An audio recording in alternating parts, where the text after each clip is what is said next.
Today we're talking about being resilient in the face of adversity. This is a wonderful topic to me, and I might get emotional making this video. It seems that this topic is specifically everything that I've had to endure during the whole course of my 28 years here being on earth. Recently, I've been talking with another brand owner who asked me what was my motivation to start my brand. Without hesitation, the first reasoning that came across my mind was purpose. I can't stress enough to you how important it is to know what your purpose is. Purpose, merely to serve others. That's number one. When you want to start specifically knowing what it is that you're supposed to be doing, you got to think about what your gifts are. You got to think about what it is that you're good at, right? Things that really just make sense for you and that you don't have to think so much about. That's where your purpose lies. I was talking to the brand owner. That was the first thing that came across my mind. Like, bro, like, I'm really trying to help people. Not more so what you do, but it's how you impact others, right? What legacy are you leaving behind? And this is a part of my legacy. Dope Brand Apparel is going to be a part of my legacy. And I'm really excited about that. But that's not the part that's most excited, right? Everybody wants to have a successful business. Everybody wants to be successful. But I think what makes it exciting for me is the fact that when I leave here, people will be able to mirror something. They'll be able to see, you know, that girl lived not just for herself, but for others and for God's purpose. And that's the thing that I want to leave here when I leave. What you're going to do on this earth is far more bigger than what your mind can wrap around right now. That's why it's important to be resilient in the face of adversity. You can't trust your emotions, bro. Emotions they're all over the place. That's why you can't trust them. Emotions are just what they are. It's not about figuring out if you had the right emotion at the time or the wrong emotion at the time. Like, there's no such thing, right? Emotions are just what they are. But with that being said, that's why you can't really trust them. Acknowledge them now. I ain't telling you to ignore them. Acknowledge them, but you can't really trust them. Number two, you can't trust logic. This is for my overthinkers. This is for people who think too much about certain things, right? The truth can be a fact, but the fact ain't always true. Okay, so that wasn't right. What I was saying was that facts can be true, but the truth isn't always factual. Okay, back to the video. Let me explain. For those who don't know, my mom's a pastor. She went to a church and this young lady was giving her testimony. The girl was like 17, like 16, 17. The girl was in high school. The girl just was ill, so she decided to just stay home. Long story short, she got to the hospital. They discovered that she had she had 60, not 16. You heard that right. 60 blood clots in both of her lungs. They couldn't believe their eyes when they put it on the x-ray. It was the equivalent of an aquarium. Some people aren't able to survive with just one, okay?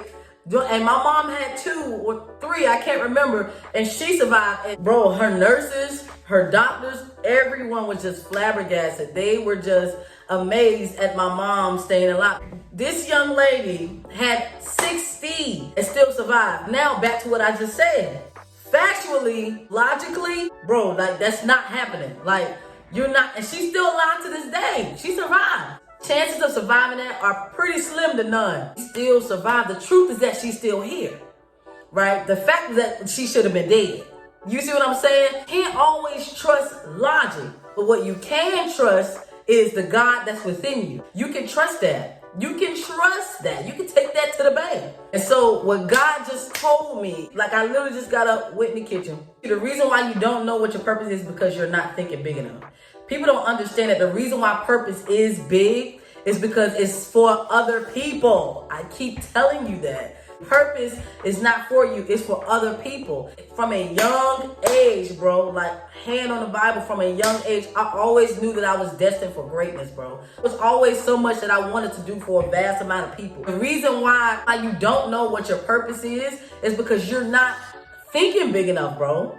You're not giving purpose room. In other words, you're not giving God room to do what it is that he wants to do in your life because you can't even see it for yourself. That's a problem. It is your job to dream big. It is your job to see big. for yourself, bro. Because if you don't do it, nobody else is going to do it. And that's why I am here on your timeline. But like I said, bro, it's nobody else's job to go hard about you. You are not thinking big enough. You're thinking on the scale of what will serve you. Serving others is the way to go. Literally, when I got up, this is how God broke it down to me. Purpose is about serving others. It can be a small amount of people attached to it or a big amount, right? A tremendous amount of people attached to it. You'll know based on how big your dreams are. The reason why you dream big, why you have these visions, why you have these thoughts, why you have these dreams of doing things unimaginable is because there's a lot of people who need what's inside of you. You have a high calling on your life. There's a lot of people who need what's inside of you. You got to learn to set yourself aside. It's not an easy thing to do. And I love this analogy. I can't remember exactly, but I'm going to get that scripture for you. If you want it, just type it in the comments and I'll send it to you. The Bible talks about, it compares children to arrows. The farther you pull back, right? That's not how you shoot an arrow.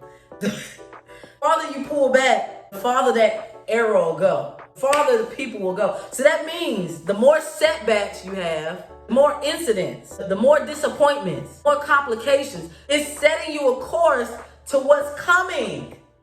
The Bible also says that your latter days shall be greater.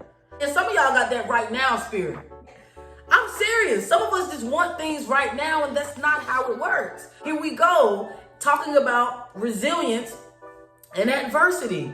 The reason why you're going through so much is because you have a lot to offer. It's like the more I get involved, like with taking my walk with God seriously, the more issues I encounter. Why do you think that is? When you're in your mess and you're chilling, you doing whatever it is that you want to do, you don't have no problem. When you get that and you understand who God is even more, bro, the enemy's going to fight you, dog. The more setbacks you have, it's just a setup for what's coming. Your latter days shall be greater. I just wanted to talk to you about being resilient, what it means to be resilient. Understand that you're destined for greater than what you see. Thank you guys for tuning in. Thank you for watching this week.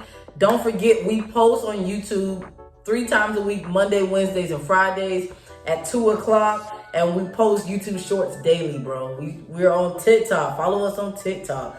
Follow us on Instagram, bro. Follow us on Facebook if you have that, okay? Don't forget to comment, bro. Don't forget to like and comment so the algorithm can boost me up a bit, okay? I would surely appreciate it. If this video helped you at all, don't forget to leave a comment, like, and subscribe for more. I will see you guys on Monday.